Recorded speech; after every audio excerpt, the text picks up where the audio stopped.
Le fait de dire une personne atteinte d'albinisme ou une personne albinos, les deux, ça ne mélange pas du tout. Ça, c'est les termes de l'Occident. Mais par exemple, je ne dis pas que ça, que ce soit atteinte d'albinos ou albinos, pour moi c'est un peu pareil. C'est comme quand on dit les gens, maintenant on dit les gens en situation de handicap, alors que si tu dis handicapé, pour moi ça ne change rien. Mais moi, à partir du moment où moi je sais que ça ne me définit pas, que pas que ça, je ne suis pas que ça, après, moi, ça ne me dérange pas. Mais il faut quand même qu'il y ait un minimum de tact. C'est pas souvent on m'interpelle dans la rue, oh, albinos. Là, ça peut me heurter. Parce qu'il n'y a pas de manière, il n'y a pas de manière de faire ce genre de choses. Mais après, et puis c'est pas ton prénom. Voilà, c'est pas mon prénom, je ne m'appelle pas albinos. Voilà. Demande-moi mon prénom, mais il ne m'interpelle pas comme ça en plein là, je vais le prendre. Et après, albinos, ça fait partie de mon identité, donc je vis avec. Alors justement, au quotidien, quelles difficultés est-ce que vous avez dû rencontrer, éprouver? Moi, je vous réponds. Moi, après, j'en ai pas particulièrement souffert parce que j'ai grandi dans un milieu assez fermé où on était protégé. J'ai pas été.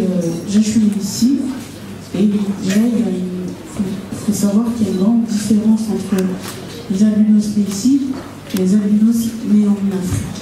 Je parle de l'Afrique parce que j'ai des origines africaines. Mais déjà, il y a ça, il y a une différence là-dedans. Donc, ceux qui sont nés ici, moi par exemple, je ne vais pas forcément comprendre ce qu'il y avait écrit. Bacilo, que lui ne va pas forcément comprendre que j'ai vécu ici, ce que je vis ici. Après, moi j'ai la chance de ne pas être de racisme ou des choses comme ça. C'est juste souvent on m'interpelle, oh, le ça passe souvent, mais ça va. Je dirais la chose qui la discrimination la plus forte, surtout, ça restera le regard des autres. Simplement, parce que à travers ce regard, en fait, on nous fait comprendre que, en fait, on ne ressemble pas aux autres. Okay. Et pour le vécu, moi je dirais que vivre dans l'enfer est souhaitable qu'un albinos de vivre en Afrique. Parce que pourquoi? Tu es appelé à vivre une vie quotidienne totalement désagréable. Tout d'abord, dès la naissance en Afrique, dès que l'enfant est atteint d'albinisme, tu es rejeté par la famille, par la société, par la communauté, partout. À part ta propre mère, tu es rejeté par tout le monde. Même moi qui suis aujourd'hui ici, tu témoignes que j'ai été victime de discrimination, de stigmatisation. En Afrique, j'étais né en 92, mon père, lui, il est parti en 95. Il m'a laissé, il ne voulait pas avoir un enfant albinos dans son foyer. Ensuite, en 2003, ma mère, elle est venue ici en France, elle est venue faire ça. Moi, j'ai été élevé par la cousine de ma mère dans une famille qui n'accepte pas du tout mon handicap. Quand on me voit, on crache par terre pour que les enfants ne deviennent pas albinos. Je me suis battu à travers l'éducation à côté de mes collègues. Quand j'étudiais, j'étais sur la première table. J'avais des collègues, je prends leur cahier, arrivé à la maison, je recopie les leçons. Et j'ai été toujours le premier de la classe. Le fait que j'ai une malvoyance m'empêchait de bien suivre les études. En plus de ça, quand j'ai grandi, j'ai eu le DUT en finance comptabilité et la licence en management des projets des organisations. J'ai postulé à beaucoup d'offres d'emploi au Mali. J'ai fait des entretiens. On me dit non, tu es albinos, tu as une déficience visuelle, tu ne peux pas gérer ce poste. J'ai fait la fonction publique à 3 reprises et j'ai échoué. L'albinisme est une malédiction en Afrique. Selon les croyances africaines, un albinos, quand on sacrifie un albinos, peut avoir la recherche ou le pouvoir. Mais cela n'a pas m'empêché de suivre mes objectifs qui est de lutter pour l'insertion des personnes atteintes d'albinisme. J'ai eu à créer une association en 2013. On a fait beaucoup d'activités. Aujourd'hui, on est au 13 juin. Pourquoi c'est 13 juin? C'est à travers des discriminations que les albinos ont suivies en Afrique que le département du droit de l'homme de l'ONU a reconnu le 13 juin comme journée internationale de sensibilisation à l'albinisme. Donc, du coup, moi-même, personnellement, j'ai échappé à 3 tentatives d'assassinat au Mali. À voir d'abord, en octobre 2016, j'ai eu à faire une consultation ophtalmologique à Bamako. Et de retour, moi, j'ai pris un taxi pour rentrer à la maison. Le taximan, il a dit, il m'a amené dans un forêt, en me menaçant de tuer. Heureusement pour moi, il y avait des personnes de passage qui m'ont secouru. Ensuite, en février 2018, j'ai été invité à participer à une activité de jeunesse dans un forêt. Moi, je vivais à Caï, où il fait 48 degrés en mois de mars. Du coup, moi, je ne pouvais pas suivre le groupe parce que ma peau ne supporte pas la forte chaleur. Donc, je me suis reposé sous un arbre. Soudain, moi, j'ai vu 3 hommes venus de nulle part. Ils m'ont attaché dans un arbre. Ils m'ont frappé, me menaçant de me tuer. Une femme de passage a crié et elles sont parties en silence. J'ai rejoint le groupe, on est parti, on a fait des déclarations à la police, on a porté des plaintes à la justice et jusqu'à présent, on n'a pas de suite. Même en témoignant aussi, le 12 mai 2017 passé, on a mutilé un enfant albinos de 5 ans au Mali, à Fana. Du coup, c'est pour juste témoigner que la vie des albinos en Afrique, c'est très très compliqué. D'abord, tu n'arrives pas à être dans la condition comme les autres. En Afrique, nous les albinos, on n'a pas de droits. On n'a pas de droit à la santé comme les autres. Parce que notre peau ne supporte pas la forte chaleur. Quand on est atteint des cancers de la peau, on a du mal à se soigner. On n'a pas de droit parce qu'on n'a pas de droit à l'éducation comme les autres personnes. Donc vivre dans l'affaire est préférable qu'un albinos qui vit en Afrique. Je m'arrête ici. Merci Bassirou pour ce témoignage. On n'a pas eu envie de couper et justement tu réponds même à une des questions qu'on se posait avec Nanto qui était justement quel est le rapport, la différence de traitement entre ce qui se passe ici en France et dans d'autres pays africains. On a un élément de réponse ici. Je trouve qu'il a très bien résumé tout ce qui se passe, les différences sociales qui vont arriver, les différences pour l'éducation, les différences ensuite pour l'accès à l'emploi. Là je pense que tu es un très bel exemple malheureusement de ce qui se passe en Afrique. Juste avant qu'on pose une question encore à notre panel, vous aussi, je vous rappelle que si vous avez envie d'intervenir, d'apporter un témoignage, de poser une question, n'hésitez pas à lever la main comme à l'école, je viendrai vous voir. C'est rajouté, je salue la présence de Timbo, qui est un de nos modèles qu'on retrouve d'ailleurs dans cette exposition, qui s'est rajouté au panel Bienvenue camarades. Oui, alors moi je voulais savoir à quel moment vous avez pris conscience que vous étiez différent, à quel moment vous avez pris conscience que vous étiez albinos. Je pose cette question parce que moi j'ai la chance d'avoir quelqu'un dans ma famille qui était déjà albinos. Donc pour moi, être albinos, c'était pas une différence puisque je voyais des personnes qui étaient blanches, des personnes qui étaient noires, des personnes qui étaient plus claires et plus foncées. Donc à aucun moment je me suis dit que j'étais albinos. C'est mon père qui m'a expliqué que j'étais différente. Et du coup j'aurais aimé savoir, vous, à quel moment vous vous êtes rendu compte que vous étiez albinos et justement qu'est-ce qui vous a permis de vous rendre compte? Moi, c'est le fait d'avoir ma soeur aussi qui est présente. Je savais que il y avait la différence entre mes frères et moi et ma soeur, donc c'est à ce moment-là que j'ai senti quelque chose de différent. Voilà. Il y a une question que je me pose, c'est comment c'est pris au sein de la famille? Dans ton cas, par exemple? Pour certains membres de ma famille, c'est plus difficile. Pour d'autres, c'est plus accès. Mais je suis bien entouré. Qu'est-ce que ça veut dire, c'est difficile? Est-ce que ça veut dire qu'on te met au banc de la famille, on ne fait pas participer au repas? Est-ce qu'on te demande de partir? Est-ce que... Non, c'est plus des regards bizarres. des regards méfiants, comme si j'avais... je sais pas comment expliquer, j'ai pas les mots, je vous avoue, mais moi c'est plus des regards, des vices en fait, des petits gestes bizarres quoi, c'est des vices. Tu avais l'impression d'être traité différemment que tes frères et Voilà, sœurs? je sens une différence en tout cas, je sens une différence. Et du coup, comment toi tu t'es construit avec ça? Justement, comme je disais, c'est le fait d'avoir un bon entourage, et de ma famille, des amis aussi. Voilà, même le fait d'avoir rencontré Awa, je ne connaissais pas l'association. On en a parlé plusieurs fois, mais là, aujourd'hui, je suis content d'être là parce que ça me permet de découvrir l'association et de connaître des personnes qui sont à côté de la ministre et les gens qui sont tout autour, qui sont intéressés par ça, et les étudiants aussi qui sont donnés pour faire en sorte que tout se passe bien. Voilà, exactement. Et justement, c'est ce qu'on veut. On va passer la parole à Thibaut qui s'est rajouté, qui n'a pas encore pris la parole. À quel moment tu t'es rendu compte, comme le disait Anto, de ta différence? On va dire, moi, enfin, me concernant, je m'en suis rendu compte assez tôt. Ma grande sœur était albinos, donc elle a premier parcours déjà. Juste entre nous deux, il y a mon frère qui ne l'est pas du tout.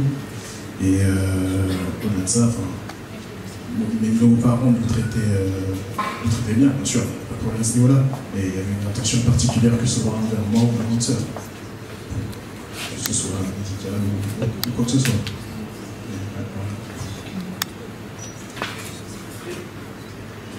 Personnellement, moi je suis née de ma famille.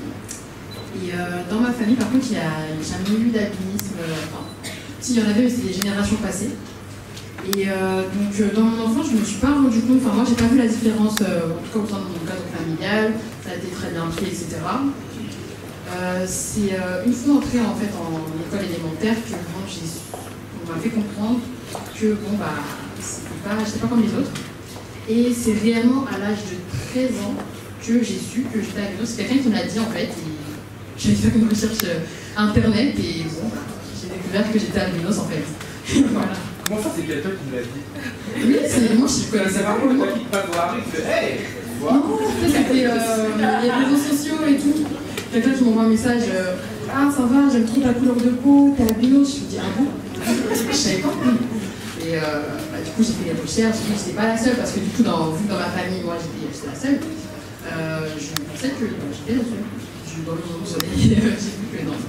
Et voilà, j'ai commencé à découvrir c'était l'albinisme.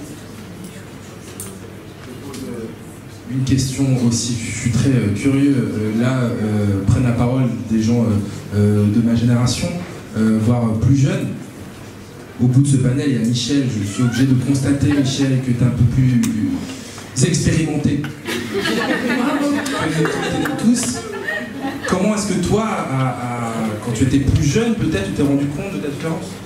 Alors, moi, je dois dire que je n'ai pas ressenti du tout ni de discrimination ni de problème ni à l'intérieur de ma famille. Et pourtant, je suis remonté puisque j'ai fait mes arbres généalogiques après. Il n'y avait pas d'albinos depuis plusieurs siècles du côté paternel et 2 siècles du côté maternel. Mais en fait, moi, j'ai constaté assez rapidement les difficultés pour voir. Mais j'ai eu la chance de naître dans un village sévenol très chaleureux et où, y compris pour se foutre sur la figure, comme on se fait entre enfants, l'albinos comme l'autre, et on y participait tous. Et donc, je n'ai pas eu du tout ce sentiment de discrimination. C'est en fait au moment de l'adolescence où là, je dois le dire, le regard des filles n'était pas le même. Et où je me suis rendu compte qu'il y avait des problèmes de vue que j'avais compensés par le travail à l'école. Moi j'ai eu la chance, j'étais très bon en maths. On peut imaginer le bonheur que c'est d'être bon en maths, parce que ça permet d'être toujours dans les filières d'excellence et d'être soutenu. Moi j'ai aucun problème, j'étais premier, comme notre ami, là, j'étais le premier dans ma classe depuis le CP jusqu'en terminale, le prix d'excellence, tout ça, ça marchait bien. Mais en fait, c'est au moment de l'adolescence où on s'interroge sur ce qu'on est, sur d'où on vient, quelles sont vos origines, etc. Vous savez bien que là, j'ai pris conscience que je n'étais pas tout à fait comme les autres. Mais je dois dire que par rapport au témoignage que j'ai entendu, c'est rien. J'ai passé un bac, j'ai fait des classes préparatoires dans les écoles, j'ai passé un diplôme d'ingénieur. Jamais on ne m'a posé cette question en tant que telle. Je me la suis posée moi au moment, je dis, de l'adolescence, du moment où on a d'autres rapports avec les gens, et puis avec sa famille. On se dit pourquoi toi, pourquoi ça t'est arrivé. Mais je dois dire que c'est plutôt la question du handicap visuel par rapport au métier, par rapport à l'insertion qui s'est posée. Voilà, mais il faut bien reconnaître que on vit dans une situation qui est de coton et de ouate, entre la danse qu'on a entendu tout à l'heure.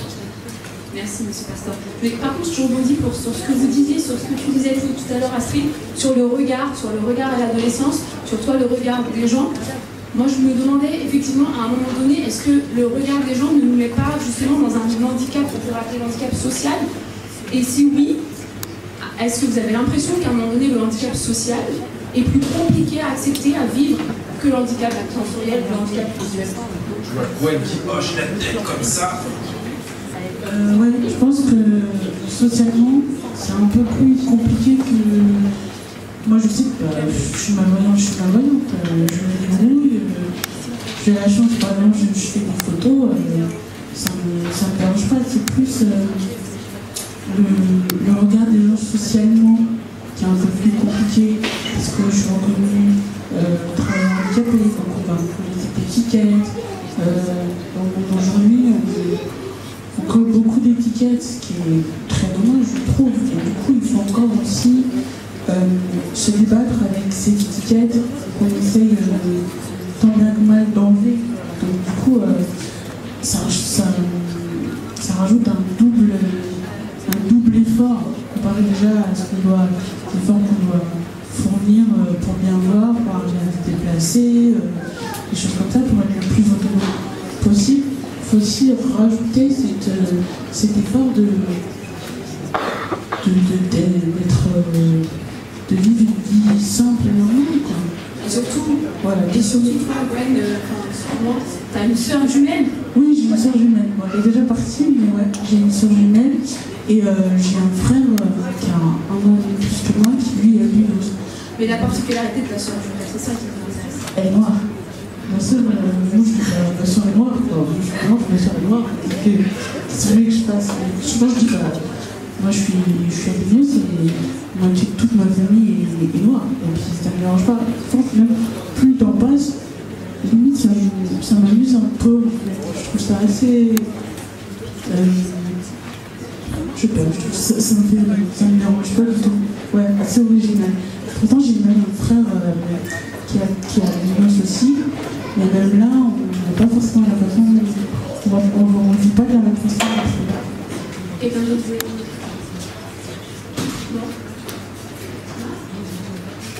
Ce handicap social qui pourrait être plus prégnant que le handicap physique pour aller vite. Quelqu'un va répondre à ça? Michel. Oui, alors ça par contre, parce que moi j'ai cumulé, hein, j'étais à la fois donc albinos, et fils d'ouvrier maçon et d'une paysanne avec Sévère. Et là, il faut bien dire... Bien devant le micro, Michel, qu'on entend ton sublime accent. Voilà, j'étais donc, je disais, à la fois albinos, mais aussi fils d'ouvrier maçon, et d'une femme qui était paysanne dans ma vallée des Cévennes. Et là, il faut bien dire que le regard social, il pèse, pour moi, il a pesé beaucoup plus lourd que le problème de l'albinisme. Pour vous donner une idée, dans mon milieu, on ne savait pas ce qu'étaient les classes préparatoires aux grandes écoles. C'est même plus cas. Et quand mon professeur de maths m'a dit tu vas faire ça, je ne savais pas que ça existait. C'est-à-dire qu'il ne m'aurait pas imposé d'aller à la classe préparatoire, je ne les aurais pas fait. Et là, le handicap social pèse très lourd. Et c'est vrai que lorsqu'il se cumule avec le handicap physique, c'est vrai que ça peut prendre des proportions considérables. Et il est vrai que quand on est dans des situations de pauvreté ou de difficulté d'accès à la culture, si en plus on cumule avec le handicap, c'est vrai que ça pèse très lourd. Mais en même temps, je dirais quelque chose, on a quand même la rage. notre ami racontait qu'il recopiait les cahiers de ses copains, mais moi j'ai fait pareil. J'ai passé toute ma scolarité en refaisant, en recopiant, pour être sûr de n'avoir rien oublié, les cahiers de mes copains, qui prenaient bien leurs notes. Et du coup, je savais mes leçons et je révisais tout le temps. Et ça a été excellent. Ça a été que finalement aussi, il y a des atouts. Voilà. Oui, parce que finalement, vous avez été obligé de vous adapter continuellement. Et ça devient aussi un atout, tout à fait. Ça, je ne sais pas. Justement, en parlant des atouts, en parlant des atouts. Oui. Eh ben, posons cette question justement sur cette acceptation. Est-ce que vous avez le sentiment d'avoir accepté votre différence? Et on irait plus loin que ça. Est-ce que vous pensez en avoir tiré parti? En avoir fait une force, un leitmotiv, quelque chose en plus? Tout va aller. Ça m'a fait de la forme dans le sens où il y a des gens qui m'ont contacté pour faire des projets de mode, des choses de photos, des clips, ou autres. Et moi aussi, personnellement, ça m'a fait de la force. Le fait qu'on te propose des shootings photos, ça t'a donné confiance en toi? C'est ça, Parce que c'est vrai que, moi, pourquoi je n'aimais pas le Da Vinci Code, justement, c'est que à chaque fois qu'on voyait une personne albinos, et ben, c'était toujours dans le mal, c'était toujours quelqu'un de méchant, c'était toujours quelqu'un de pas très beau. Et en fait, non, c'est pas ça être albinos, en fait, c'est juste être un être humain, avec des qualités, des défauts, des formes de visage différentes, des couleurs différentes. Et du coup, montrer l'albinisme des personnes en photo, des mannequins, de prendre des personnes albinos en photo et de les montrer, je trouvais ça excellent en fait. Et finalement, c'était la preuve que ça t'a donné confiance en toi. C'est ça ce qui me concerne. Pour moi, l'albinisme, c'est ma fierté. Parce qu'il y a deux choses seulement que je remarque en moi-même. C'est là que je vois que je suis albinos. C'est quand on me demande de lire de loin ou si je suis exposé au soleil, c'est là que je sens mon albinisme. Sinon, pour moi, j'ai la fierté. Je pense que je peux faire mieux que les autres. Et pour moi-même, je suis le plus beau au monde.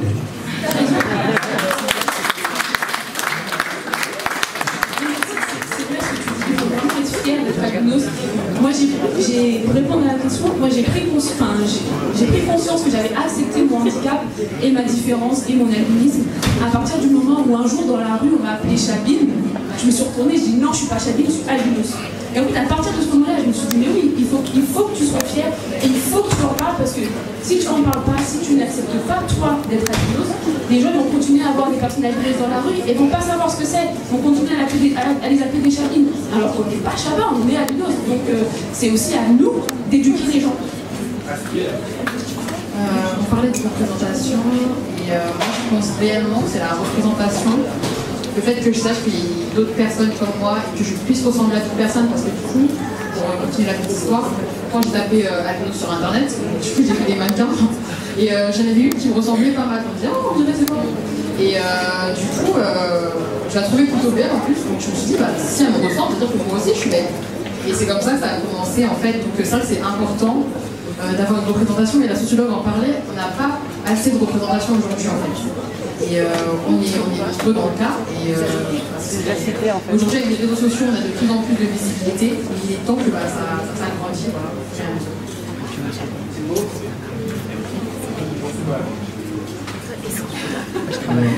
Il a préparé une dissertation en fait. Alors, concernant les atouts et l'acceptation de soi, j'aimerais dire que oui, pour moi, c'est une force d'être différent. Et différent, déjà, spirituellement parlant, comme je le dis souvent, c'est dans le don de Dieu. Et avoir, en fait, quand les gens regardent différemment, en fait, il faut se dire qu'on a la chance aussi d'avoir une autre perception de la vie. Je ne parle pas de l'handicap visuel, mais on a plus de recul sur beaucoup de choses. Plus de recul, pour certains, on a des parcours assez différents, c'est ce que c'est. On a accepté beaucoup de choses, on connaît l'acceptation, c'est plus un don de Dieu qu'autre chose. Je suis vraiment fier de la d'être alpiniste. On a le don de Dieu, on a celle qui s'est retrouvée en mannequin. Regarde, c'est moi le plus beau. Gwen, tu veux dire quelque chose aussi sur cette question? Ouais, moi je pense que. Après, moi je reçois pas souvent parce que j'arrive toujours à me débrouiller, à trouver des trucs et astuces. J'arrive à me déplacer, je peux lire un GPS, j'arrive à lire les tableaux dans les transports, j'arrive à faire des photos. Quand il y a quelque chose que je vois pas ou que je n'arrive pas à voir, j'utilise beaucoup mes oreilles. J'ai une très bonne. J'écoute beaucoup. J'écoute beaucoup. Donc, du coup, après, je pense qu'il y a ma force aussi, c'est que j'ai des passions. Donc, du coup, je pense qu'avoir des passions, ça aide beaucoup aussi. La photo notamment? Ouais, la photo, la musique, j'aime le sport. J'aime beaucoup de choses. Du coup, je pense qu'avoir des passions, ça aide aussi à entretenir une force de caractère, par rapport à la difficulté qu'on peut rencontrer, à se construire. Je sais souvent qu'il faut être fort et fort.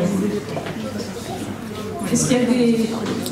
Pardon, effectivement, s'il y a des témoignages, des questions, n'hésitez pas. Monsieur qui est là, on a entendu poser cette question à ce monsieur. Michel, quand même, qu'est-ce que tu as fait, toi?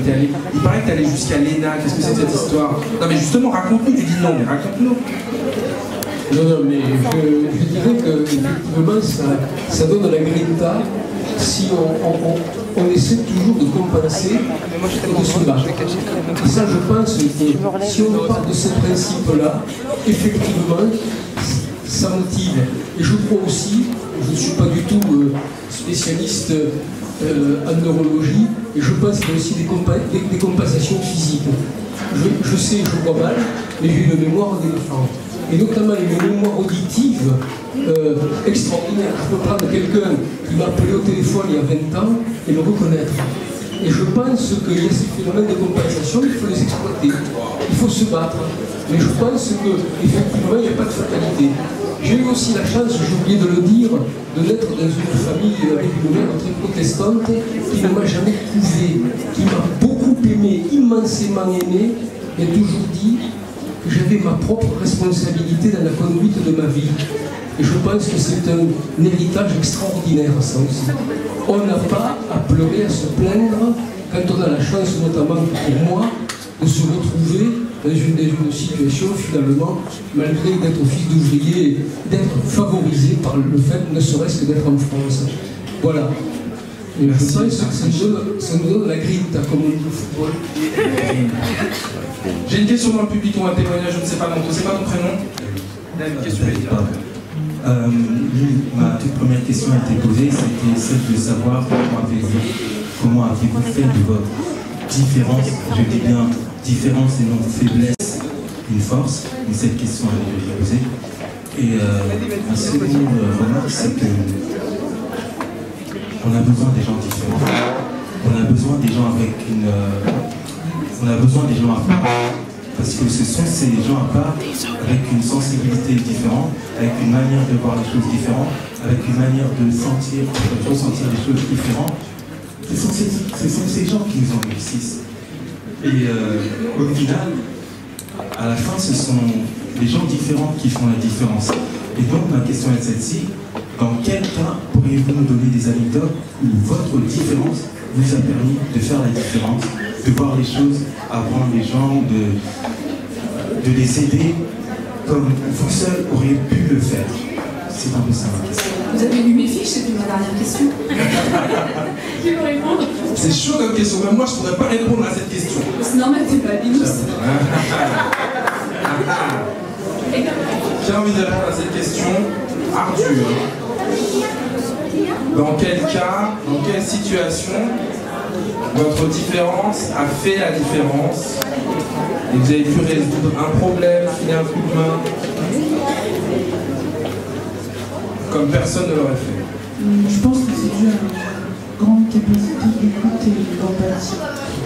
J'arrive beaucoup à me mettre à la place de l'autre et tout en ayant mon libre arbitre. Du coup, ça me permet de pouvoir donner des conseils. Je ne sais pas si c'est forcément bon, mais ça me permet d'aider les autres. avoir une grande capacité d'empathie. Grand sens de l'empathie. Est-ce qu'il y a d'autres questions dans le public, des témoignages, des choses que vous aimeriez savoir? C'est quoi ton prénom? Oh non! Je suis la grande sœur de la fille. Non! Est-ce qu'il y a vraiment le grand sens de l'empathie? C'est vrai. Non, c'est vrai. En fait, je suis la grande sœur, mais pas la sœur jumelle, du coup. Et en fait, donc, ça a toujours été quelque chose de très particulier, parce qu'on a un frère qui est albino, donc qui est plus âgé que les jumelles. Et quand les jumelles sont arrivées, c'était très particulier de se retrouver avec une albinos et une noire, étant jumelle, fausse jumelle, dans tous les cas. Mais là où on parle d'une force par rapport à d'autres personnes, c'est que Gwenaëlle est albinos, donc elle a un handicap visuel, et elle fait des photos magnifiques. Et à chaque fois, je lui disais, mais en fait, moi, je ne comprends pas ton histoire, parce que moi, je vois très bien. Et en fait, elle arrive à faire des photos que nous, voyant, sans déficience visuelle, on est incapable de faire. Et c'est là où son unicité, pour moi, est d'autant plus remarquable, parce que je me dis qu'elle n'est pas restée sur cette idée que je suis handicapée. Elle a réussi à faire quelque chose que quelqu'un qui voit très bien ne peut pas forcément faire. Et on a une maman qui nous a élevés dans cette idée que vous êtes unique. Et elle a bien intégré. Voilà, je suis unique, je suis albinos, mais je peux faire des choses que vous ne pouvez pas faire. Et effectivement, en plus de ça, elle a une grande capacité d'écoute, parce qu'effectivement, je pense qu'en étant dans une situation où on est souvent en minorité, on a, je pense, une capacité plus importante à se mettre à la place des autres, à être à l'écoute et ouais, à être assez empathique. Merci beaucoup, Yannick. Je suis quand même obligée de rajouter un petit truc. Tout à l'heure, on dit que tous les albinos sont chouettes, ils sont beaux, ils sont gentils, ils sont empathiques. Ils ne sont pas tous comme ça, c'est pas moi. Non, mais c'est parce que voilà, c'est ça. Il faut vraiment, à la base, nous sommes des êtres humains, mais comme je le disais tout à l'heure, on a nos qualités, on a nos défauts. Et parmi nous, il y a des gens gentils, il y a des gens qui sont COL, il y a des gens qui sont, voilà, c'est vraiment, il y a de tout. On est des êtres humains avec on a une particularité, on est albinos, mais à la base on a nos qualités, on a nos défauts et notre caractère. Et moi je peux vous dire que j'ai pas son intelligence. Voilà. On arrive tranquillement à la conclusion. S'il y a d'autres prises de parole, c'est maintenant. Monsieur, ensuite Marion là-bas. Moi j'aimerais juste vous interroger sur quelque chose. Je parler de ce terme. En fait, moi je pense que la monde n'est pas on va commencer dorénavant à changer les mentalités à ce sujet. Parce que l'handicap, c'est d'avoir une vue extrêmement importante, mais le handicap, il s'arrête là. Moi, l'albinisme, pour moi, c'est une forme de protéine, c'est tout. Alors à ce moment-là, moi aussi, je pourrais être handicapé. Madame là-bas, parce que madame différente de la madame, on peut avoir des choses comme ça, c'est pas un handicap. Alors, je me permets, effectivement, ce n'est pas un handicap à la naissance, mais la société en fait un handicap. Et c'est ça, en fait, le souci. Sinon, à la base, ce n'est pas un handicap. Et justement, le fait que tout le monde soit différent, c'est ce qui fait la richesse du monde. Donc, effectivement, si nous, à la base, on est né handicapé, et ben, c'est que tout le monde sera handicapé. Mais c'est la société qui met en place ce handicap. Une autre intervention. Je prendrai les deux dernières interventions avant de faire conclure nos panélistes.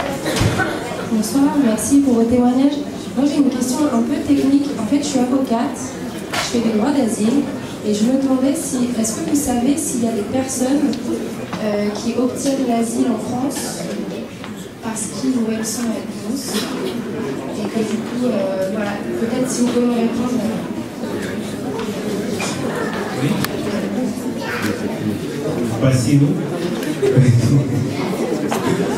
Moi j'ai eu les droits de l'asile en janvier. Du coup, quand je suis venu en juin 2018, en fait, quand j'ai été au Mali, je représentais une association pour la promotion et l'insertion sociale des enfants albinos, SOS Albinos. Donc, il y a une association albinisme ici en France, et Jeune Espoir. Donc, on était en contact, ils m'ont invité pour participer au 13 juin ici en France pour représenter le Mali. Donc, quand je suis venu, on a fait des activités. Après, moi, j'ai fait des témoignages. je t'ai parlé un peu de mon vécu au Mali. Donc du coup, c'est Jeunesse Famille qui m'a conseillé de demander l'asile au niveau de l'OFPRA. Et quand j'ai fait la demande, moi j'ai passé l'entretien. Au mois de janvier, j'ai eu l'avis favorable, j'ai eu le statut de réfugié. Et puis, à date d'aujourd'hui, j'en connais une vingtaine d'albinos qui ont eu le statut de réfugié en 2019. Non, c'est réfugié, quasi 10 ans. C'est entendu. Une dernière prise de parole ici publique, c'est quoi ton prénom? De quoi ma question, c'est étant donné que c'est très dangereux d'être albinos sur la vie, je voulais savoir si tu n'avais pas la crainte quand tu sors le matin, malheureusement, de dire est-ce que je vais rentrer ce soir, est-ce que je vais pas me faire attaquer ou même me faire tuer, malheureusement. Ici ou en Afrique? Oui, en Afrique? Non, mais bon, c'est très compliqué parce que moi, ma force, c'est quoi? Ça fait ce que les gens ont peur. Moi, j'ai jamais eu peur de ça. Parce que pour moi, si je dois mourir, je vais mourir. Si je dois vivre, je vais vivre. Moi, j'ai jamais eu peur. En Afrique, malgré tout ça, moi, je sortais à 1h, 2h du matin. Cela ne m'empêche rien. Parce que pour moi, les deux choses qui m'empêchent, c'est le faire l'expédition au soleil et le faire le regard de l'eau. Sinon, rien ne m'empêche. Moi, j'ai jamais eu peur en Afrique. Malgré qu'il m'a vraiment tapé la plusieurs reprises, mais j'ai jamais eu peur. Alors, Bassirou est très très téméraire. Et même pour faire une petite conclusion,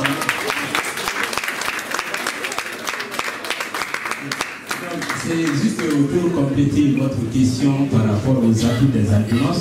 Et regardons aujourd'hui le papa de l'antenne Keïta. Salif Keïta, c'est un chanteur international. Son albinisme ne l'a pas empêché de progresser. Aujourd'hui, les chanteurs internationaux, mais pourtant il a atteint l'albinisme.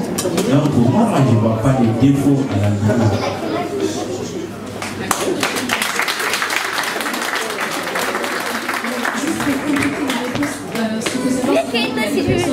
Sont albinos qui effectivement ont peur de sortir parce que se disent si elles sortent, elles vont se faire agresser, elles vont se faire enlever, elles vont se faire mutiler, on va leur cracher dessus. C'est pour ça que je disais que Bassirou est très très téméraire. Mais ce qu'il faut savoir, c'est qu'il y a plein de personnes au Mali qui n'osent pas sortir, et notamment dans les villages reculés, parce que il n'y a pas la population qu'il peut y avoir au Bamako, il n'y a pas les personnes qui pourraient les sauver si jamais il se passait quelque chose. Donc c'est quelque chose qui arrive quand même assez régulièrement. Nous, on a eu l'exemple d'une petite fille qui, à partir du moment où elle ne voyait plus sa mère dans son champ visuel, se mettait à hurler parce que justement elle avait subi plusieurs tentatives d'enlèvement. Sans transition. Lanto, dans quelques instants, il va y avoir le review de la peinture du live painting de Blachette qui va donc pouvoir s'approcher de nous si la belle vient terminer avec son chevalier. Il va y avoir aussi une performance musicale dans quelques minutes, mais avant ça, quand même, notre conclusion. Voilà, parce que Bassirou tient à sa conclusion. Non, mais en fait, là, on est tous là, mais il y a forcément des personnes albinos qui peut-être auraient aimé venir et ne sont pas venus. Vous, aujourd'hui, moi j'aurais deux questions. Aujourd'hui, si vous aviez un conseil à donner à des jeunes qui sont albinos et peut-être qui n'acceptent pas encore leur albinisme, et ma deuxième question, un conseil aussi aux personnes qui ne sont pas albinos et au regard qu'elles pourraient avoir si elles croisent une personne albinos dans la rue. Je ne sais pas si c'est très clair. Michel. Moi, le conseil que je donnerais, c'est battez-vous. Parce que c'est pas parce que vous êtes albinos que vous n'avez pas la responsabilité de vous battre. La société doit vous aider pour participer à la compensation du handicap, mais vous avez des devoirs. Et moi, je crois que le plus grand service qu'on peut se rendre, c'est considérer qu'on est quelqu'un comme l'autre, et qu'on a à la fois des droits, mais aussi des devoirs.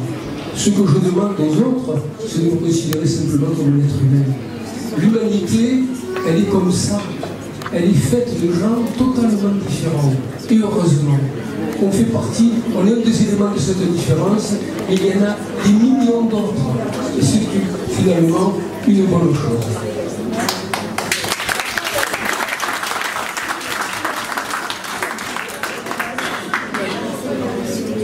Moi, si on a une chose à dire, avancer, se concentrer dans les projets et réussir sa vie.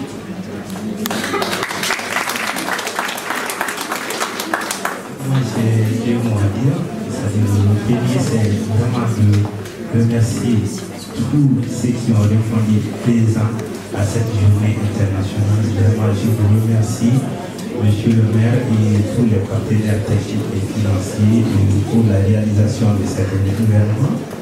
Je dirais, la ministre pour moi, c'est vraiment un atout, sinon pas du tout un défaut.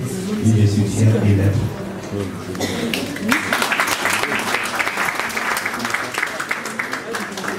Moi, si j'avais un conseil, ce serait d'accepter vous, peut-être les autres, même si c'est pas facile tous les jours, même si on a des gens qui ne sont pas forcément évidents tous les jours, mais vivez parce que on a qu'une vie, donc même si c'est pas facile tous les jours, moi je dis toujours qu'il faut être fort et courageux. À partir du moment où tu es fort et courageux, tu sais où tu veux aller, tu sais ce que tu veux, pas toi. Après, il y a des choses qui vont leur cours. Ne pas faire attention au regard des autres, même si c'est pas évident. Voilà, tout faire pour avoir la vie la plus normale, la plus possible, la vie la plus simple possible.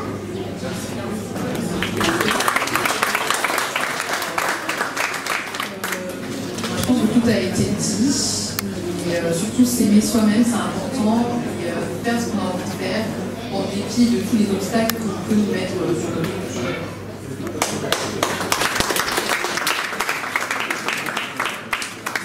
De ne pas se sentir lié à l'image, l'étiquette qu'on puisse vous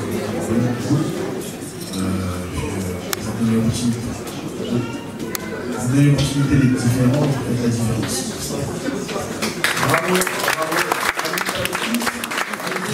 De ce panel, on va aussi poser la question d'entrée. Du coup, la même question, quel est le message que toi-même tu veux passer aux plus jeunes? C'est très simple. Comme le disait Gwen, on n'a qu'une vie. Moi, je dis souvent, ma mère, elle s'est pas fatiguée à me mettre au moins pour que je vienne souffrir sur terre. Donc vraiment, il faut vraiment s'accepter. On n'a pas le choix. On n'a pas le choix. On est né à Vélos. Il faut s'accepter. Et je pense que si nous, on s'accepte, les autres seront forcés de nous accepter. Donc voilà. Et aux autres, peut-être arrêter d'utiliser le mot normal. C'est un truc qui me... J'en peux plus souvent. C'est marrant parce que j'ai mis un post justement sur Instagram aujourd'hui sur ça, parce que souvent on m'a dit « Ah mais toi t'es pas normal, ta mère elle vient te chercher à l'école, mais ta mère elle est noire, toi t'es pas normal. » Mais c'est quoi la normalité? Qui est normal? Personne, on est juste des êtres humains. Donc soit on est tous normaux, soit on est tous pas normaux. Donc voilà. Bravo. On remercie nos panélistes. On vous a parlé de ce live painting pendant cette grande session. Depuis l'accueil, on a une artiste exceptionnelle que je remercie et que j'aime beaucoup son travail. Et j'aime beaucoup cette personne aussi parce qu'en plus elle est talentueuse. C'est vraiment quelqu'un de très généreux et qui a vraiment sa place ici dans le cadre de cette soirée. Elle est suivie par des centaines de milliers de personnes. Suzy, likez, relikez, etc. Elle s'appelle Blachette. Vous pouvez l'applaudir s'il vous plaît. Elle a utilisé donc cette session pour ce live painting et pour un portrait de Madame Keïta.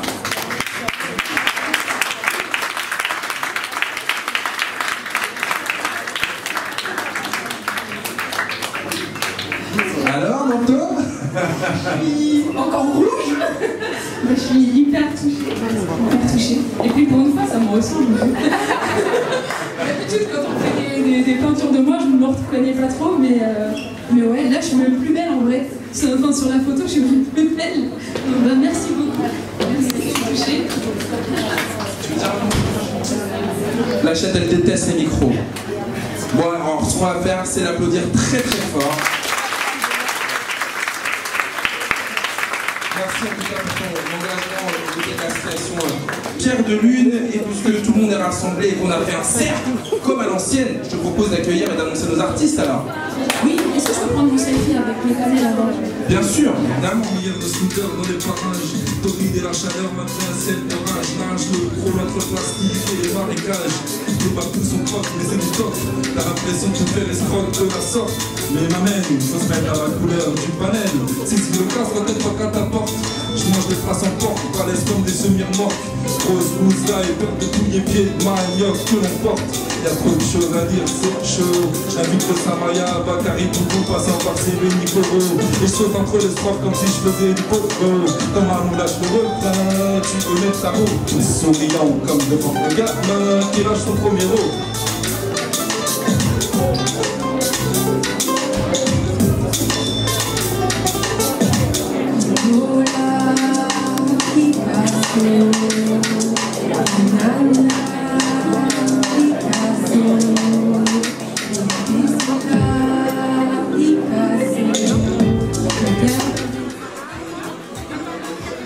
Ah ça, comment ça va?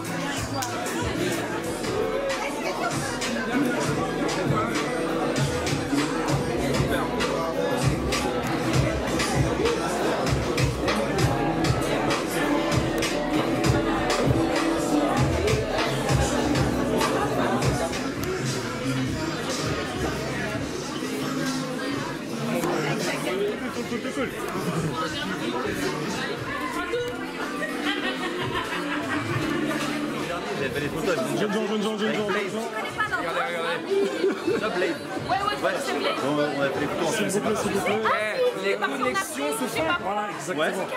Tu le sais, les connexions se font. Non, mais regarde, il n'y a aucun problème. Dites-moi un petit peu vos impressions sur... Je voulais participer à un moment, oui, par rapport à l'albinisme et l'histoire de la normalité.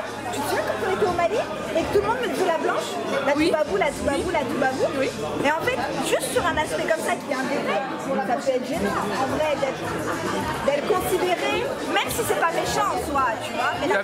T'as vu que le débat continue ce soir, il y a eu une soirée de sensibilisation à l'albinisme proposée par l'association Pierre de Lune de Pantin.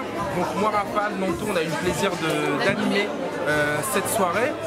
Et il s'est passé plein de choses magnifiques, un débat, une exposition, le panel aussi la nouvelle génération qui s'est aussi saisie de cette thématique pour pouvoir faire un clip de prévention, d'explication. On a reçu une sociologue également, mais je crois que le mieux quand même ça a été le panel. Ouais, c'était le moment le plus fort de cette soirée parce que vraiment on était vraiment au cœur du sujet et on entendait de la voix des personnes qui le vivent au quotidien leur ressenti finalement. Moi j'avoue, je m'étais jamais moi-même posé autant de questions, autant que ce soir sur l'albinisme. On s'est interrogé sur la terminologie. Est-ce que c'est convenable de parler d'albinos, de gens atteints d'albinisme? Alors effectivement, si j'ai bien compris, on n'a pas encore trouvé la terminologie pertinente. Mais ça, je pense que c'est vraiment propre à chacun. Parce que voilà, moi personnellement, je suis albinos, et il y en a d'autres qui vont dire atteint d'albinisme, d'autres qui vont pas accepter. Je pense que ça c'est vraiment le ressenti de chacun, il faut l'accepter tout simplement, voilà. En tout cas, les témoignages qu'on a vus ce soir, les gens ont tiré de cette particularité, de cette différence, une vraie force. Une force pour entreprendre, une force pour lancer des projets, une force pour s'accepter. Et ce que j'ai le plus aimé, c'est une des... je crois que c'est Astrid, surtout qui a dit... Bon, tout a été dit et c'est pas vrai. Tout n'avait pas été dit puisqu'elle a dit le plus important c'est de s'aimer soi-même. Plus d'événements de la sorte, parce qu'il en faudrait beaucoup plus. Après c'est sûr, là on parle de sensibilisation, donc si on parle de sensibilisation c'est qu'aujourd'hui il y a encore un manque quelque part d'information, d'éducation. Donc il y a la journée du 13 juin, mais il ne faut pas que ça s'arrête là, c'est comme tout. Il faut continuer au quotidien à soutenir les associations, à parler de l'albinisme, voilà. Et toutes ces superstitions vis-à-vis de l'albinisme, est-ce qu'un jour on arriverait à éradiquer tout ça? Je suis optimiste, je vais dire que oui, mais je pense que c'est encore très long. Parce que moi je vois quand je poste des trucs sur Facebook ou sur Instagram, des gens me disent oui mais de toutes les façons toi c'est parce que t'es une blanche, t'as grandi en France, donc tu connais pas les coutumes, tu connais pas ce qui se passe en Afrique, mais c'est réel. Donc je pense qu'on en est encore très loin malheureusement. Voilà. Mais c'est grâce à ce genre d'événement, c'est à force d'en parler. Moi c'est ce que je leur dis. Si être albino ça permettait, si mes cheveux permettaient d'être douée à l'école, je serais présidente, je travaillerais à la NASA. Si être albinos, mon sang permettait d'avoir du pouvoir ou de l'argent, j'aurais plus de sang. Non mais voilà, c'est des choses qui sont tellement simples que je comprends pas comment les gens peuvent encore aujourd'hui y croire. Et même si, et quand bien même ça aurait été vrai, pourquoi la vie d'un enfant albinos, pourquoi la vie d'un enfant albinos devrait servir au bonheur de quelqu'un d'autre? À partir de là, on doit s'arrêter en fait.